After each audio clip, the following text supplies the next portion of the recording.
The purpose of this press conference is to update our citizens in relation to what social media has described as an attempted kidnapping. Specifically, yesterday on August 18th at about 9:45 a.m., we received a call at Nelson Park. The calling party reported, and I'm actually going to read a portion of her affidavit. She reported that she was at the park with two children when she, quote, noticed a female walking toward us. She was tall and slender, appeared to be Hispanic with brown hair and a bun, and her face appeared to be sunken in. She was perhaps late 20s and wearing black jogging pants and a black t-shirt. She was walking behind me, and I noticed she did not have any children with her.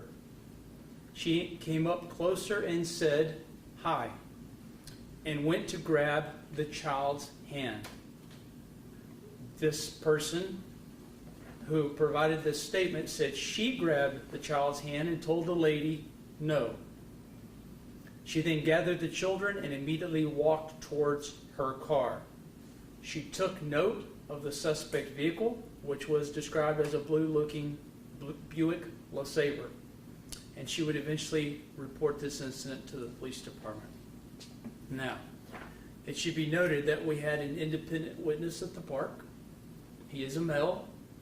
He actually recognized the suspect in this description because he said he has noticed her before panhandling at intersections throughout the city, and that's actually why he took note of her.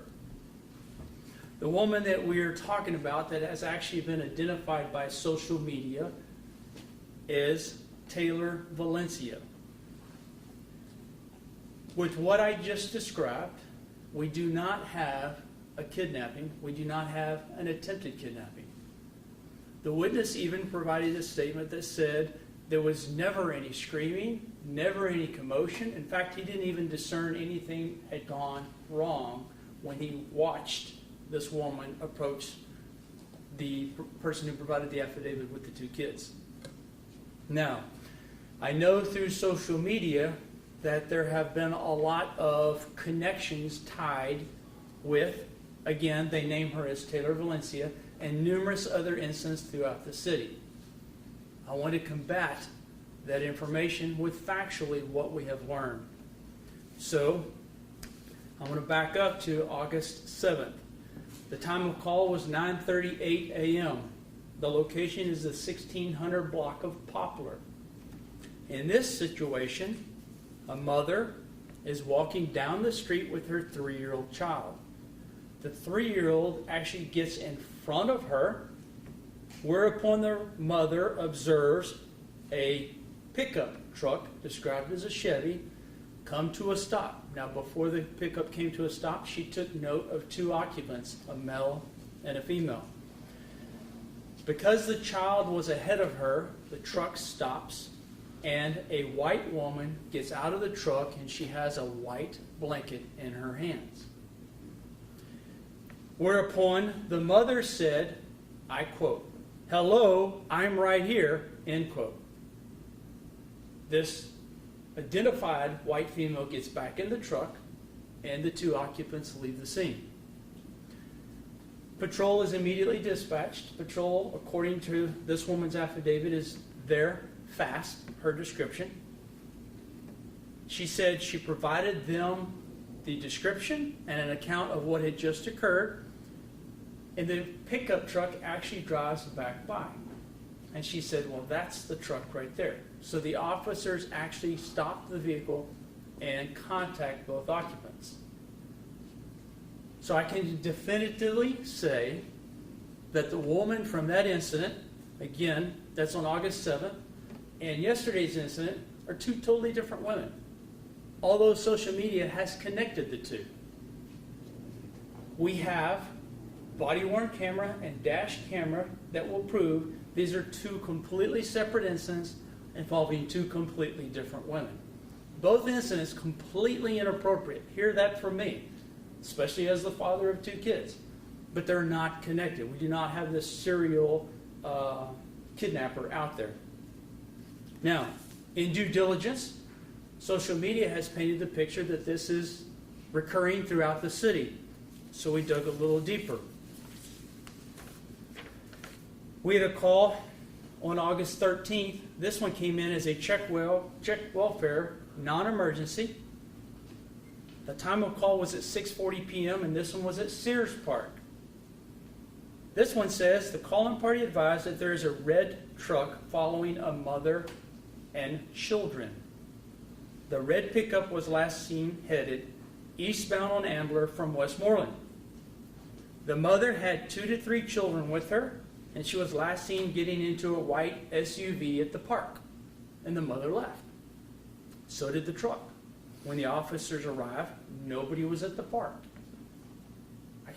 There's no way you can extrapolate that the incident at Sears Park is related with Taylor Valencia.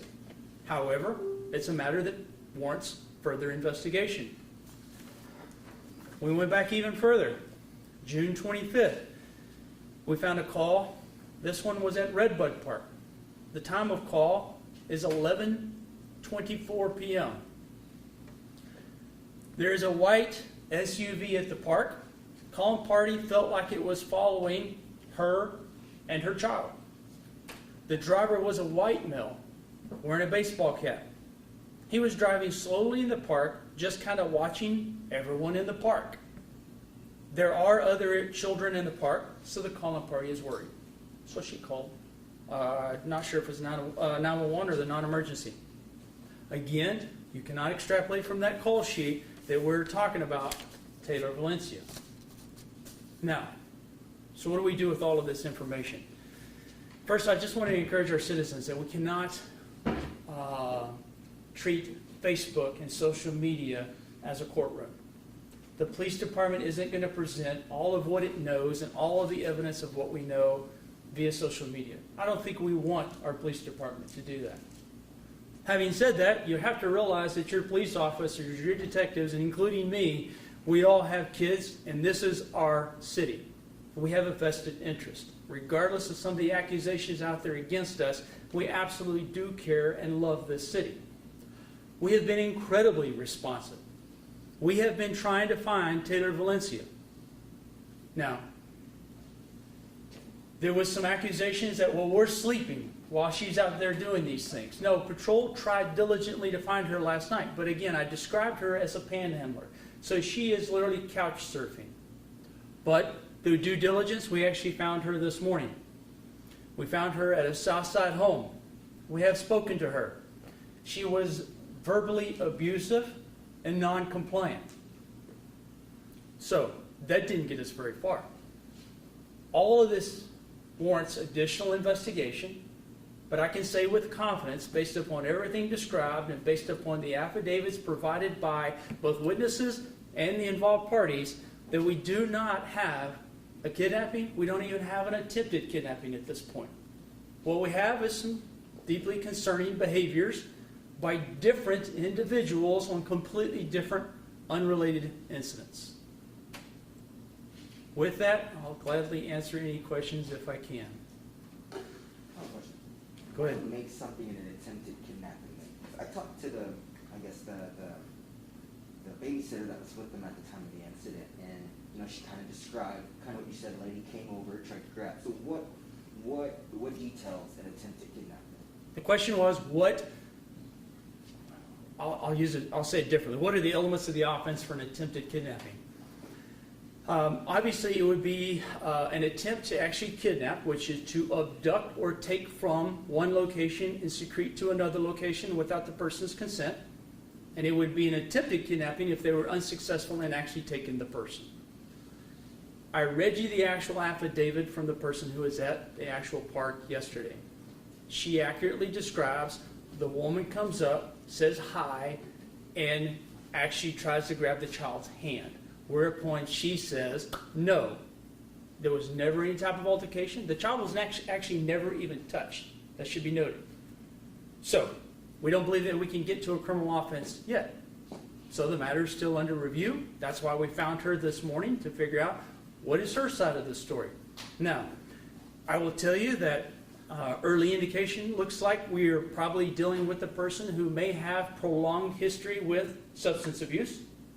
That's probably going to show to be true. But at this point, I don't have a clear and compelling criminal offense to arrest this lady, absent more investigation. Next question. She has Chief, as you know, she has an extensive criminal record, lengthy. There's drug possession, there's drinking and driving, and there's other things. You're aware of her background, obviously, correct? John's question was, is the police department aware of this woman, specifically Taylor Valencia's criminal background history? Yes, we are aware of her history. So none of that, there's no history of anything involved with child sex trafficking, no investigation. Has she been the subject of any kind of such investigation of child sex trafficking or anything related to that? Mike?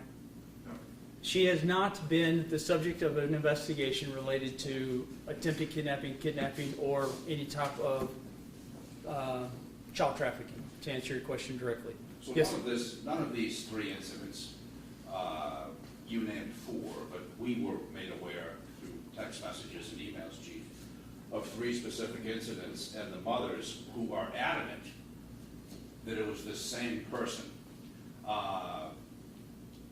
Obviously, based on your investigation, what you're saying is that's not correct. So can we assume that social media has flamed what you call rumors? Let me back up. John asked the question, can we assume that social media is inflaming rumors associated with these two most recent incidents involving the same person?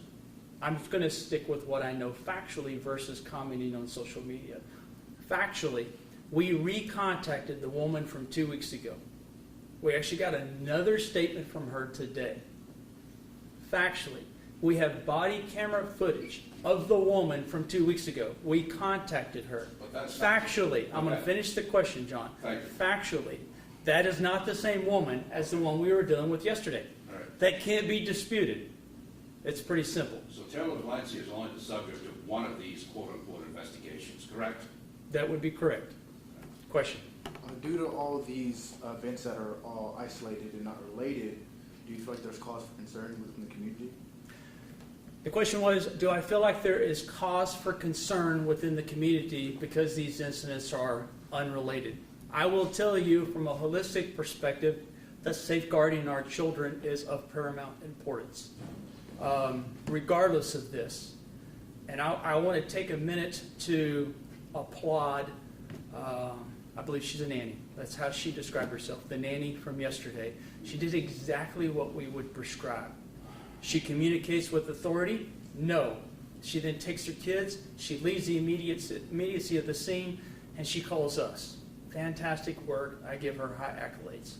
With that said, based upon what I see, I think we have grave concern with the two women that are involved 2 weeks apart, unrelated. I have concern. With that said, having concern and being able to arrest for a criminal offense, two different things. So do I think that we should be careful with our children? Every day, 24/7. Absolutely. I think that goes to the next question. What would you tell the public at this time? Could they do something if they see something like this? What would I tell the public if you see something like this, if you witness something like this? Please remember that our witness yesterday saw no type of commotion, no yelling, nothing that actually even alerted him to something having gone wrong. What I would tell anybody is, if you perceive that you are witnessing some type of a child abduction or attempted kidnapping, however you want to describe it, what I would tell you is, you've got to become involved. You've got to do something right then and there.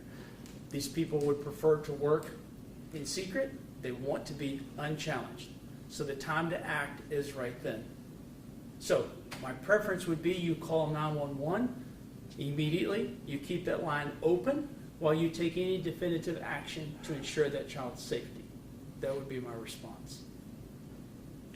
You said Valencia was combative. the next part of the investigation? What's next in that? The question was, I said that Valencia was combative. I want to say she was argumentative. She did not become physically combative, otherwise she'd be in custody. She was verbally argumentative. What's the next step of the investigation? I think we probably just need to continue to receive information from the community. There were other people at Nelson Park who may have witnessed this. We need to continue to account for what Taylor Valencia has or has not done. And we probably need to, through our media partners, make them aware of this remarkably inappropriate behavior. Yes, sir. Are patrols going to step up at parks because of this? The question was, are patrols going to step up their patrols in the parks because of this? I can tell you that all of the officers are acutely aware of what's going on, especially after everything that's been blasted through social media. So every officer has that desire to protect our children. So they don't have to have a lawful order to go and increase their presence. They're going to do that anyways because it speaks to their nature. John, you had a question, then we'll Obviously, finish. Chief, there's so many rumors going around on Facebook, so many theories. A family member of Taylor Valencia expressed concern on Facebook about her being involved in illegal child sex operations. There was also rumors that, she may have been an APD informant. A lot of things going on Facebook. Are any of those, none of those are accurate? Okay, John asked the question. There are all kinds of social media rumors out there about she's involved in some type of child sex trafficking, and I'll specifically say that she supposedly has got to trade a child to get out of the So you've heard sex. the same thing? I've heard it. So let me answer the question. Yeah. There's absolutely no truth to that. In fact, the social media post says that the comment can be attributed to the mother. We've spoken to the mother. She absolutely denies. She's never made that comment. We've also spoken to this woman's father. Now, let me warn our community. They have gone to war with him on social media. She is not staying with the father. We can confirm that. We contacted her on the south side of town. So my encouragement to everybody that's doing war on social media is leave him alone. Otherwise, he may have grounds for criminal charges against you for harassment. And the informant thing that was on social media? I've not even heard of that Okay, rumor. yeah. Yes, Okay. I've not even heard of that Yeah, rumor. well, I got pounded with that, as you can imagine. We get a lot of different quote-unquote rumors. Have you talked to the mother of that child from yesterday? I know that you talked to the nanny, but have you talked to the mother? The mother has spoken to media, and she's demanding that, quote-unquote, something be done. So have you talked to the mother? Mike, have we talked to the mother? I know we talked to the name. I think someone Just- has, but I'm not 100% which one. So the question was, have we actually spoken to the mother of the children? And speaking to my Special Victims Unit supervisor, he believes it's yes, a detective has spoken to her. I have not spoken to her personally. I have not spoken to the nanny either. I've just read all of these reports. So your version of the events, Chief, at the park has to do with a witness rather. Negative. A witness. Remember, I sees- read you the nanny's statement. Right, but there was an independent witness, you said, that was also That is at the correct. park, that saw the incident, that contradicted that report. I don't think it necessarily contradicts it. Okay. He said, I did not perceive there was a commotion. There was no yelling. He didn't perceive that anything criminal had just occurred. Okay. The nanny provides a very good statement. Remember, I told you, I applaud her for what she did. She says that the woman comes up and says hi, tries to take the child's hand. The nanny says no. The woman leaves. She takes the children. I think the witness saw just that. He didn't see any type of commotion. Okay. Fairness. Sorry. All right, last question. How prevalent is human trafficking here in Abilene, and how has it progressed? I want to stick to the specifics related to these investigations versus statistics. All right. Chief, there is an event this weekend that is called Save the Children. It's going to be at Everman Park, and I'm wondering, it's been organized by a person in the community, a sister. It says it's going to be Saturday at 10 a.m. It's called Save Our Children. I just got a call just before this news conference about now the focus will be on quote-unquote APD is not protecting our children. Any response to what they're going to talk about at this Save Our Children event on Saturday? Sure. The question was, do I have any response to what John Ruppolo describes as an event that's going to be this Saturday at 10 a.m., I suppose, at a park? My response is, I encourage our citizens to come together all the time, because in collective capacity, I think that we're probably ultimately going to have a safer community. Now, do I believe that their children are at imminent risk? No, absolutely not. Have we done everything we need to complete this investigation? No. So, I don't think the two are irreconcilable. I encourage them to be. If they want me to come speak to the group, I will gladly come speak to the group. So, I'm all about transparency when I can, but I've got to say, we're not going to legislate these issues or have any type of court in social media. It's just not appropriate. Thank you. Steve, clarification, I think she had 4, the nanny had 4 children with her at the car, not 2. Well, 2 were hers, I think. 2 would be from the same mom. Yeah, but I think it was a total. of 4. Yeah, yeah, that's true. Just to clarify that. Yeah, but that's okay. Okay, there were 4 at the park. Yeah, there was 2 that was her children. Okay, thanks.